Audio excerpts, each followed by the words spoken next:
You are watching. Pause. We pause for a second or two.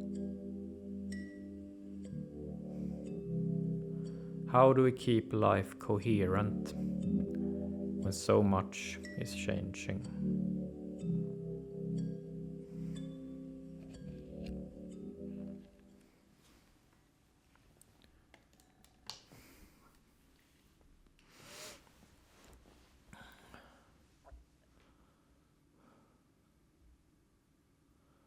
This is episode 216.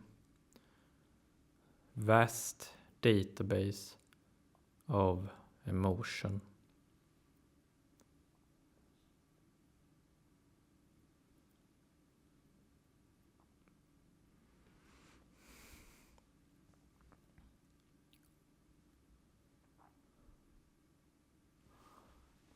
When I was in what is it called in English? In high school is the English name for it. It's called gymnasium in Swedish. When I was about 18, 19 years old, most of my friends started using social media.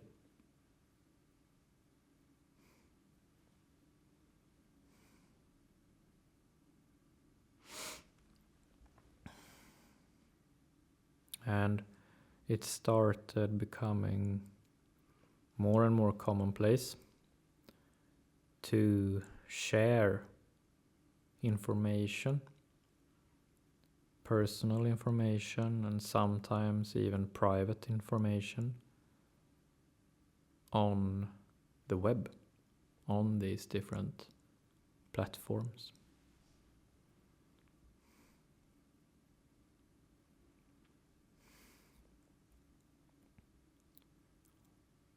And I remember I had one friend who said something along the lines of, what are they gonna do with all that information about me? To which another of my friends replied with a laugh, what are they gonna do with information about you? We are not that interesting.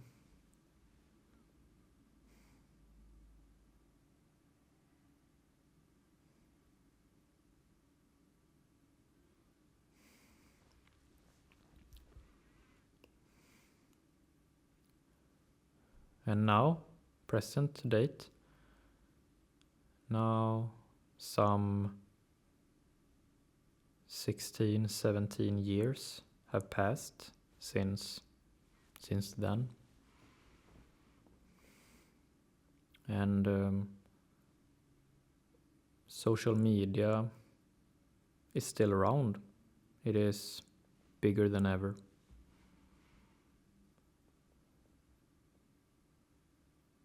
So for our generation,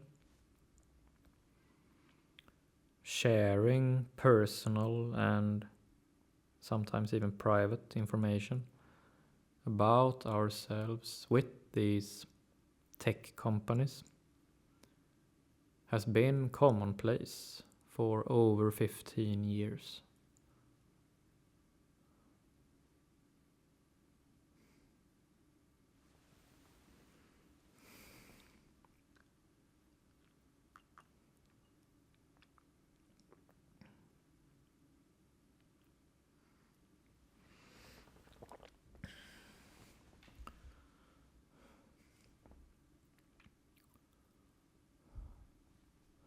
Today's episode is called Vast Database of Emotion.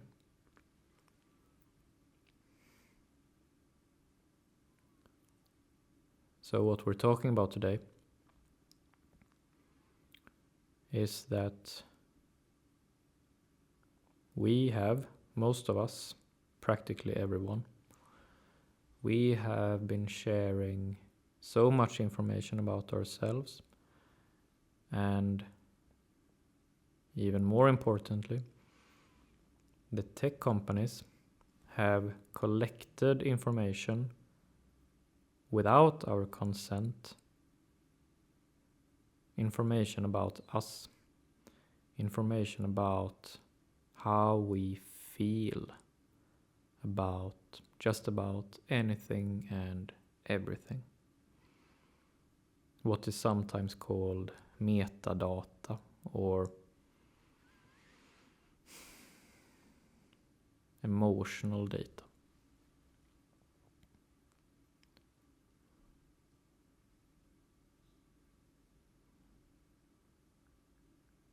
And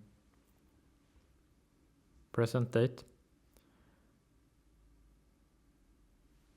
In total, the tech companies have a vast database of both our collective emotional information as a group in how we function as human beings, more impersonal.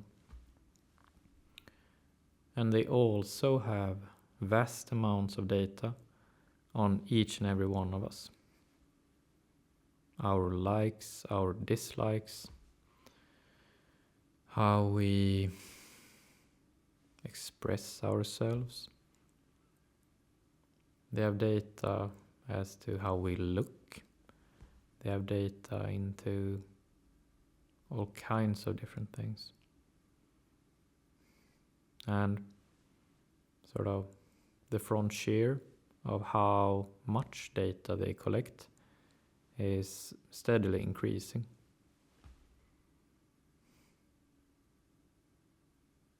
And now, with different sort of so-called smart cameras, they can even pick up on emotional information about our body language, our facial expressions, and our tone of voice. And all of this emotional data is being used for developing new technologies such as AI.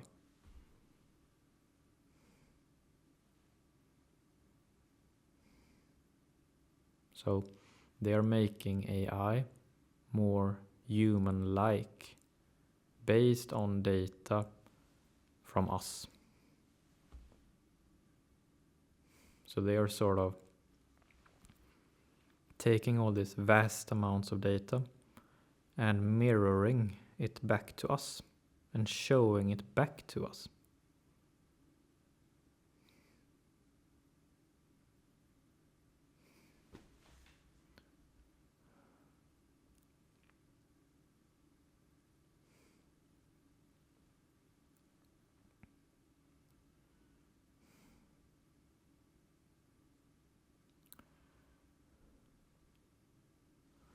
The emotional skill of today's episode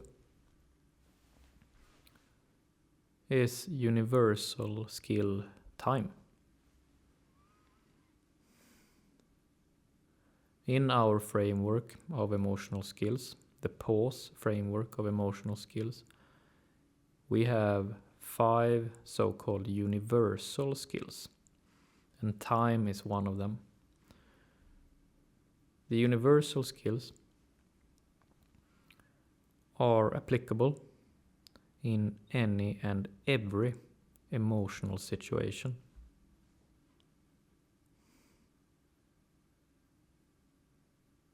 And universal skill time in today's context, in today's episode's context, means that what my second friend said 17 years ago, he said, it doesn't matter that why would they collect data on us? We are not that interesting. That was true when he said it. because the data collecting was at such an early stage that the data being collected wasn't that interesting. It wasn't that useful. Or it might have been useful, but it was very much less useful then than it is to them now. It has passed 17 years. 17 years is a long time. Universal skill time. It's a long time of collecting emotional data. It's such a long time, and it's so much accumulated data that now they can roll out new products, such as AI bots is one of them. They can roll out so much new products, and they can show them to us, mirror us with their new products. And now we are arriving at the point of today's episode. Why is universal skill time relevant?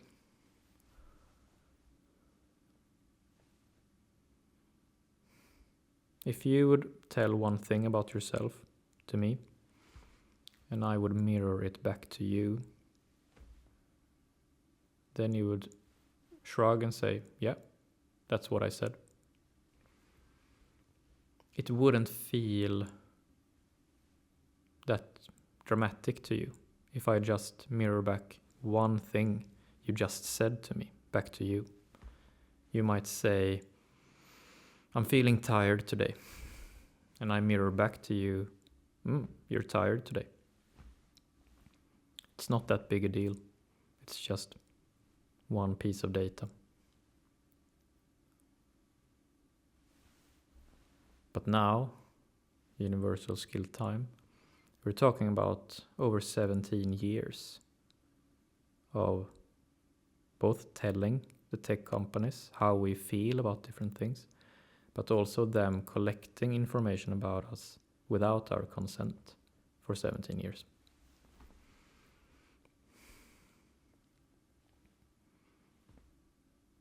And a lot of trust on our part goes into this, because now, basically, the tech companies are in a position where they can mirror back to us over 17 years worth of data, of personal information, even private information, emotional cues, body language, facial expressions, voice, likes, dislikes, all of that different stuff.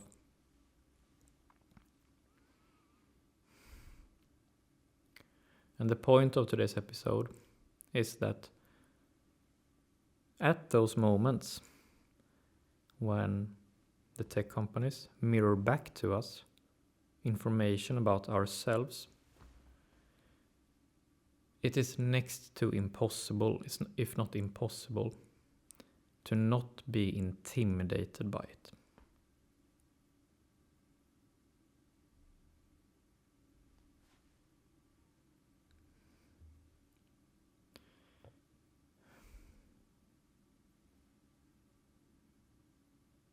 It will, at moments, and already is at moments, scary that these companies know so much about us.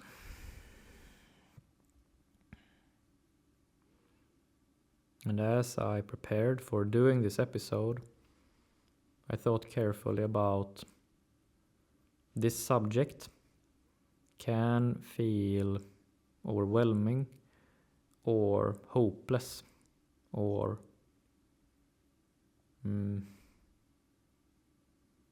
alarmistic, maybe is the word. And in a sense it is. But the point of today's episode is that we make conscious that tech companies from time to time do this. they mirror back to us emotional cues and emotional information that we recognize in ourselves. In advertising, in AI, in all these different kinds of products. We are presented with emotional information about ourselves. So the information about us is taken and appropriated by them and shown back to us.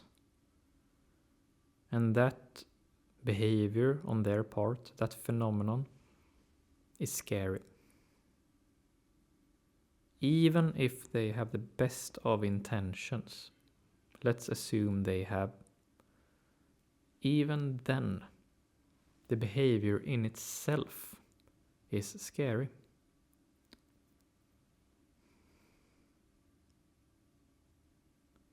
If you tell me that you're tired and I mirror back to you, yeah, you're tired, that's not scary, because it's just a few seconds worth of information.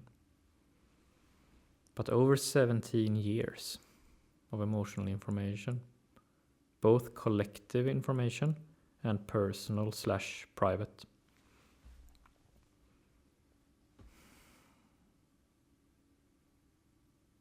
So, when we are presented with information about ourselves, emotional cues, things we just sort of recognize emotionally, the feel to what we are mirrored back with has this sort of familiar feeling, but also scary at the same time. Scary plus familiar at the same time. When that happens, we pause.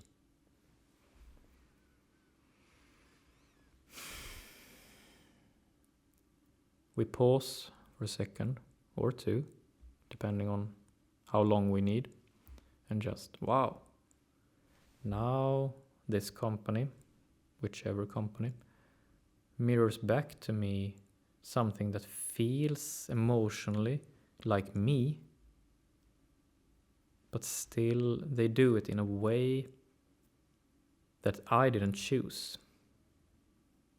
They have the agency. They are active in how they do it, rendering me passive regarding information that is about me. So we pause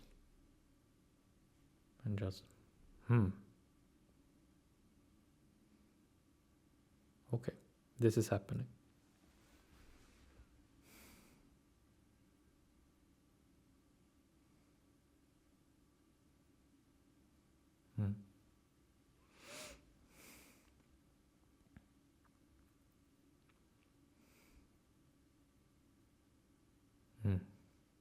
Because so much time has passed now, as we said, over 17 years, that they already have so much emotional data now. So the situation now,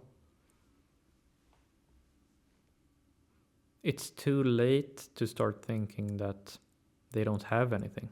They do. Of course, we can restrict how much we share. Yes, we can do that. But most important right now, in today's world, today's infrastructure, is just to pause when they choose to mirror information about us back to us. And then from that pause, we give ourselves a second or two. And from that sort of ground, once that ground starts feeling tangible, like we have a foothold, then we make our decision. That is one key sort of how to use pause. And pausing is to pause for a second or two and wait until we feel that we have footing, until we feel the ground, emotionally speaking. And then we can make whatever decision we want.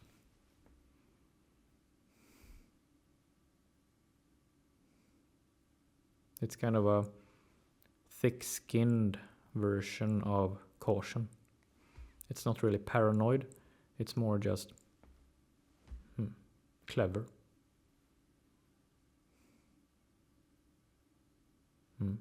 Pausing is meant to be clever and level-headed and serving our best interests. That's what it's about.